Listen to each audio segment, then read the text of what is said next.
into more backward bends now, specifically into the lumbar spine, we're going to use the Salamander. Once again, we can bring the filling in to kind of isolate and concentrate into the lower back, or we can make this lovely hollow space. So what we're going to do is we're going to put this in the lumbar spine,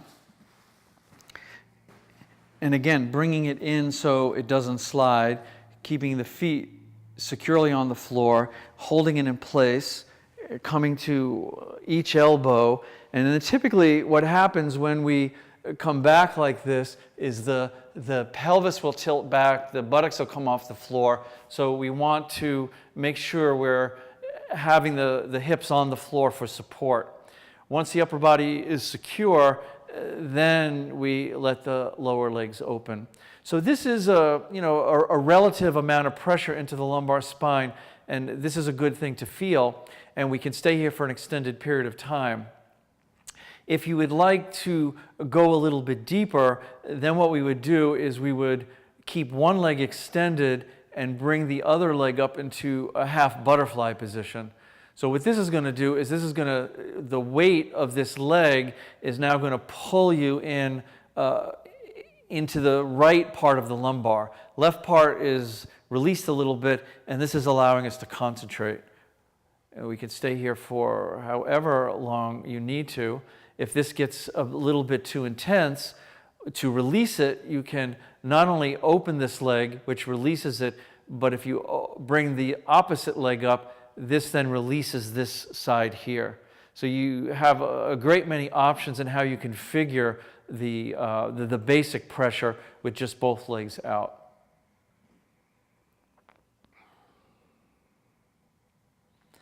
And to come out, always feet on the floor, and then move into a safe place, and then work yourself up. We're going to take this same bolster and we're going to move it into the mid-back. But what we're going to do, we're going to enhance it a little bit with the use of the blanket. So taking this blanket and folding it into thirds, it seems to work best, just so I have a nice supported pad here. And then I'm going to take the Salamander and put it on the pad like this. Take this and put it in back. And then this again is intuitive because of the softness of the Salamander, which is a big advantage working into the thoracic spine.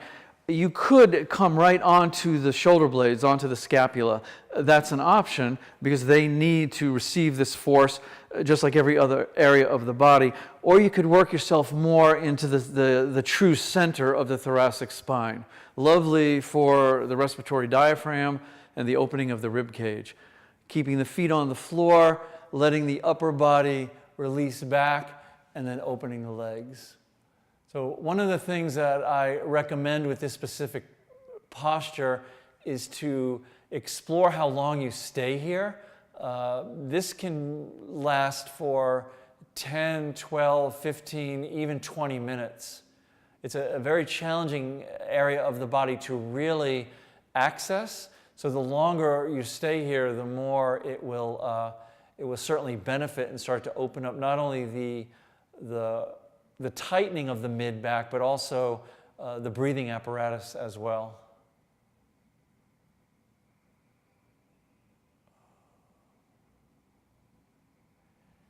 And then to release, feet flat on the floor, rolling to the side, coming into a safe supported position.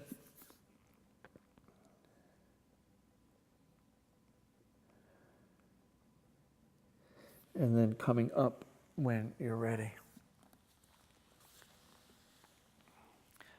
So let's go back into the lumbar spine. We're going to use the Salamander, and we're also going to use the blanket again. This time we're going to take the blanket, and usually starting from this size of a rectangle is good.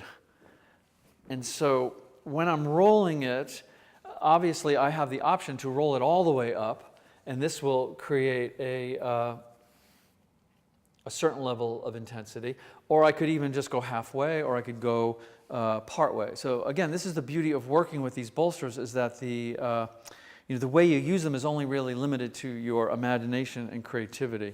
So I'll go about halfway. And what I'm going to do is I'm going to have my roll, and then I'm going to take the salamander and I'm going to put it over the roll like this. So don't make the mistake of just putting it over the bolster in any way. We want to have one end of the bolster really, in a way, touching the floor. So we have this nice curve here, and this is going to really support the hollow of the lumbar spine. Yep. So once you have this, then you can get in front of it. Again, sit on the floor, hold everything in place, and then slowly work yourself over this. So this, you'll feel this, the shape of the lumbar following the shape of the salamander, and then bring the upper body down. Let the upper body relax. Check in how you're feeling. Make sure this is accessible, and then we open the legs out.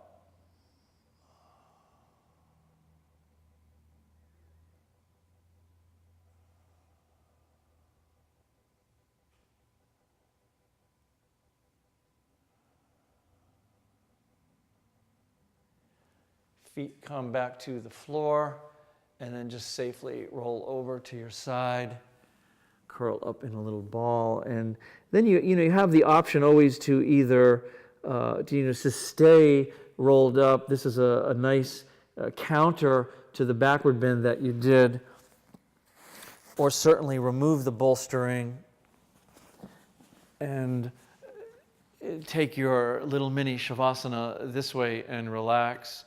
Or sometimes it's also intuitive, and after a yin pose you may feel just simply like taking child's pose. So again, this is to take a nice mild forward bend after all the backward bending.